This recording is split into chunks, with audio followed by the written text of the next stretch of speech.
wa ala alihi wa sahbihi ajma'in. Rabbi shrah li sadri wa yassir li amri wahlul 'uqdatam min lisani yafqahu qawli. Yang saya muliakan Cik Sandy selaku pengacara majlis pada petang ini. Yang saya hormati yang berusaha saudara Hamidi, saudara YB Yaakob Safari, dan yang kita tidak lupakan yang orang kuat di sebalik program ini, iaitu Puan Sanggita, Naib Ketua Wanita Pusat dalam rangka pemangku wanita Selangor. Yang tidak dilupakan Puan Suzana, Wakil Cabang, Wakil 3 wanita cabang, iaitu Kapten Asma, Norita dengan Cik Lat. Yang tidak dilupakan juga ketua-ketua wanita cabang seluruh Selangor. Alhamdulillah. Dan tadi saya nampak ada anak muda, Natasha daripada Ampang. Bagus dia, anak muda. Dia punya kasut mestilah tinggi sikit, saya cakap kan. Baru dah muda. Yang saya sahangi kekanda-kekanda, otai-otai reformasi yang punya banyak pengalaman yang saya rasa perlu dihargai. Dan yang saya sayangi semua yang ada di depan saya. Assalamualaikum warahmatullahi wabarakatuh. Tachahau, wabarakatuh semua. Salam reformasi. Alhamdulillah, saya bersyukur kehadirat Ilahi kerana petang ini saya dapat sekali lagi datang ke sini. Minggu lepas saya datang berjumpa dengan wakil-wakil yang PKK dan seluruh ahli jawatan seluruh Ampang.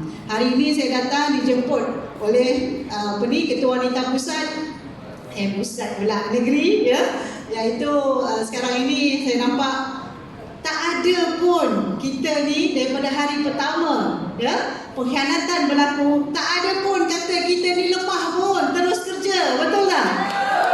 Alhamdulillah, saya tengok Sanggita dan seluruh ahli jawatankuasa wanita negeri ke sana ke sini menyusun wanita, dan saya yakin Ampang anda semua is the best, insyaAllah. Yang begitu yang begitu tak cacatkan sikit pun kita yang tinggal sini. Saya sebut tadi dengan wanita-wanita, ada hikmah segala apa yang berlaku. Kita kena ingat yang positif. Yang kita nak sentimental itu biarkan dia pergi. Yang kita mahu adalah fokus. Kekuatan Parti Keadilan akan bertambah digeruni bila puan-puan semua menyusun langkah yang baik, baik di peringkat cabang dan juga di peringkat negeri. Itu saya yakin dia boleh laku.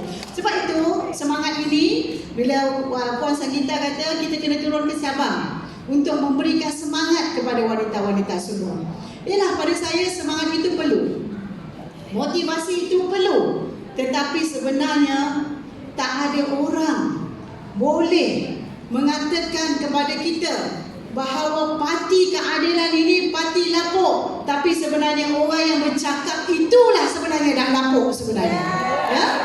Jadi saya ingat, insyaAllah kehadiran saya di sini, saya datang untuk mengingatkan diri saya dan semua yang ada.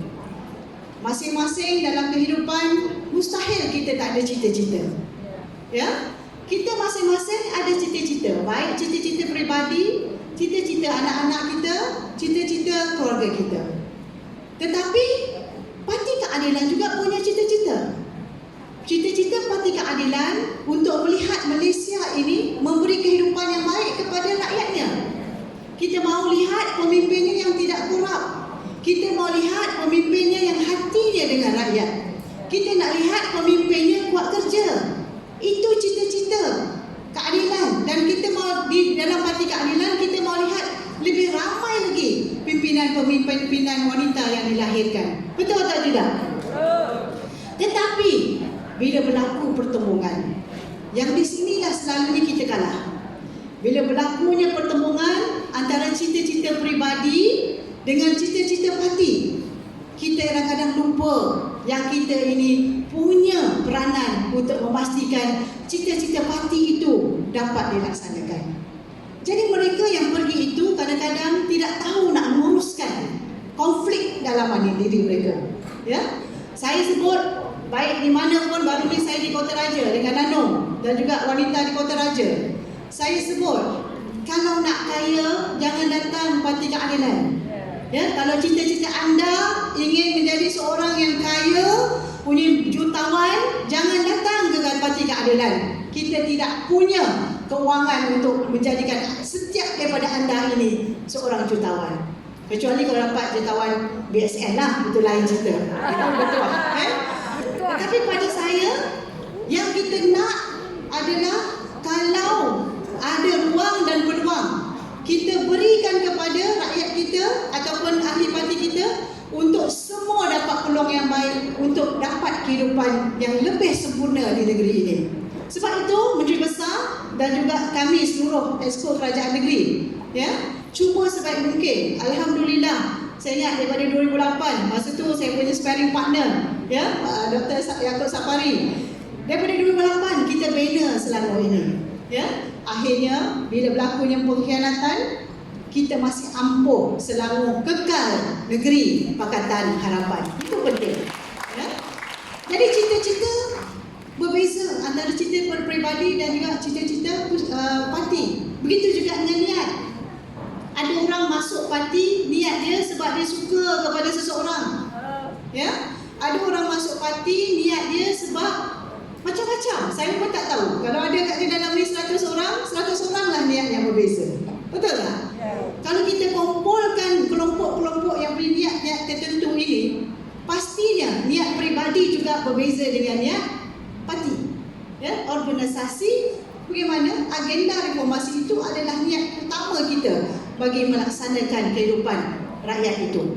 Tetapi sekali lagi, bila berlakunya pertembungan itu, kadang-kadang niat asal itu timbul. Ini saya nak sebut.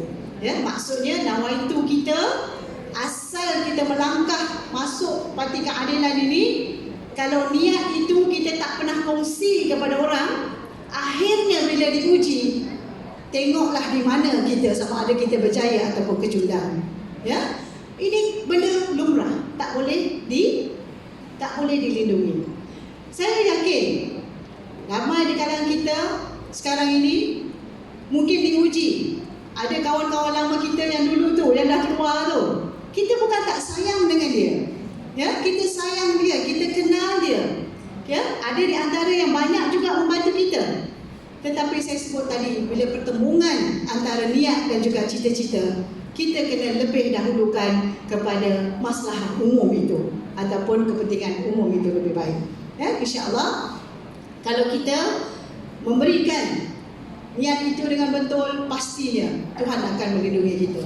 Saya ingat pada tahun 2014, Selangor menghadapi situasi yang sama. Pada ketika itu sedikit berlainan sebab yang nak keluar itu Menteri Besar Selangor. Kali ini yang keluar itu mungkin ahli-ahli parlimen ataupun menteri-menteri.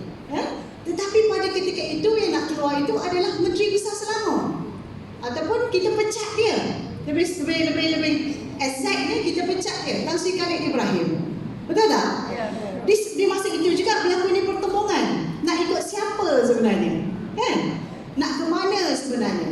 Saya di antara orang yang dikatakan akan mengikut Tan Sri Khalid Ibrahim pada ketika itu. Tetapi saya sebut sebelum saya pergi ke luar negara, diumumkan ketiadaan Ketua Wanita Pusat kita yang berhormat Hajah Muziah Salim. Datang daripada Kuantan tu.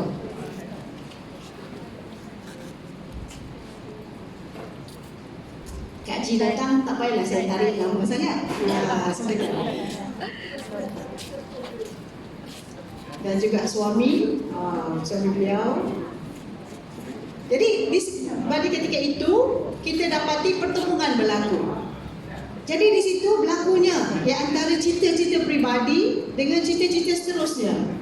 Saya dikata ataupun ditunjukkan, dimaklumkan nak kekal jadi exco ataupun kalau tidak ikut Menteri Besar pada ketika itu, saya takkan punya apa-apa lagi. Nak kekal dan dapat tawaran JLC dalam parti, nak kekal pada ketika itu saya juga di-offer sebagai orang individu yang akan mendapat Datuk Syed pada ketika itu. Saya sebut jawatan tidak penting bagi saya. Amanah rakyat yang telah diberi untuk saya di Batu Tiga itu lebih penting. Bendera panji keadilan yang saya dukung semasa saya bertanding, itulah juga yang akan saya pegang sampai saya kembali sebagai wakil rakyat, saya sebut. Jadi pada saya pertemuan-pertemuan ini sentiasa akan berlaku. Satu je ingatan saya kepada semua, kita ahli parti ada punya tanggungjawab, dari ketua sampai ahli biasa. Bila saya masuk tadi, saya tengok asuh-asuh cakap dengan saya, "Ya Muhammad, anak saya OKU sekarang dah tak dapat dah apa ni bantuan." Bukan tak dapat, mungkin dia tak tahu yang sekarang ni 6 bulan sekali kena renew, kan? Tetapi persoalannya mereka nak rujuk kepada siapa? Jadi ahli keadilan, saya mengharapkan kita jangan sekadar datang program sesekali, kita punya tanggungjawab yang besar. Kalau kita menjaga sekelompok rakan kita, masyarakat sekeliling kita dan khususnya ahli-ahli parti kita dalam memastikan kebajikan mereka dapat dijaga, insya-Allah saya yakin bukan daripada Januari sampai ke Jun kita telah menerima sebanyak 26,000 kemasukan. Saya rasa tiap-tiap bulan nanti Selangor akan dapat ribuan yang masuk dalam Parti Keadilan Rakyat ini, insya-Allah. Jadi itu saja saya punya makluman ataupun ingin perkongsian. Akhirnya saya nak menyatakan di sini, patah tumbuh hilang berganti. Pemimpin datang dan pergi. Pemimpin itu kadang-kadang kita di atas dan kadang-kadang kita di bawah. Itu adalah lumrah. Kalau kita ingin berkhidmat bukan sekadar di dunia ini, tetapi insya-Allah perkhidmatan kita ini kita mahu menjadi buah pahala bagi kita di akhirat. Jadi saya harap kita semua, baik kita orang Melayu, baik orang kita India ataupun Cina, saya yakin kita semua yakin tentang adanya kehidupan masa hadapan. Yang saya harap kita peganglah janji ini, kita peganglah amanah ini sebaik mungkin. Jadi bagi anda semua yang ada jawatan, amanah ini adalah satu tanggungjawab. Pegang dengan baik, dan kita bagi ahli, janganlah juga kita hanya mengikut, tetapi sebenarnya jadilah ahli yang bijak, jadi ahli yang ada hak dan tanggungjawab yang boleh dilakukan. Dan akhirnya kita buat sama-sama, buat sampai Parti Keadilan ini akan dapat menobatkan Datuk Seri Anwar Ibrahim sebagai Perdana Menteri ke-9. Kita sedih melihat beliau, kan? Daripada penggal ke penggal, kita mengungkapkan beliau adalah antara orang yang paling layak, tetapi beliau masih dinafikan hak beliau. Tetapi kalau kita di bawah ini bercakaran, tidak bersatu, menginginkan hanya ke tempat-tempat pimpinan ataupun berebut jawatan, kita renungkanlah apakah nasib Datuk Seri Anwar Ibrahim nanti. Akankah beliau dinobatkan kalau kita tamak urusan kita di bawah ini? Jadi satukan hati, bulatkan tekad, insya-Allah saya yakin wanita Selangor akan menerjui Malaysia dengan baik. Sekian wabillahi taufiq. Wassalamualaikum warahmatullahi wabarakatuh. Majlis mempersilakan Ketua Keadilan Wanita Malaysia YB